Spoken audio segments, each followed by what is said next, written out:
शुक्रारा काणकोण करमल घाटाचेर एका ट्रकाचो अपघात जालो। मेळिल्ल्या म्हायती प्रमाण हो खंय नुस्त्याचो ट्रक वास्को साकून कारवार वतालो।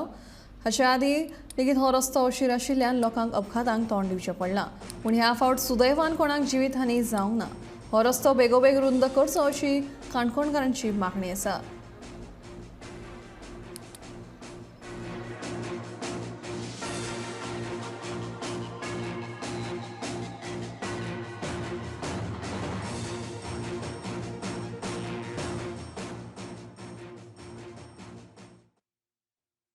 ह्या रस्त्याचेर एक्सिडेंटाची मालिका जणू चालूच आसा। अरुंद आशिल्ल्या ह्या रस्त्याचेर व्हडले व्हडले गाडी येतात, 10 टायराच्यो, 16 टायराच्यो, 20 टायराच्यो। जो रस्तो 6 मिटर आसा, हो रस्तो कितले गाड्या फिजिबल आसा हेजेर एक अभ्यास करपाची गरज आसा। तशेंच जेन्ना जेन्ना कोण मिनिस्टर येता काणकोण आनी काणकोण कितें डेव्हलपमेंट जाय काणकोण, तेन्ना अनेकदां सांगलां की काणकोण एक क्रेन गरजेची आसा। कित्याक एक्सिडेंट जाता तेन्ना पुलीस हतबल जाता, पुलीस कांय करपाक शकना, रस्तो ब्लॉक जाता। तेन्ना ही क्रेन गरजेची आसा अशी काणकोणकारांची मागणी आसा।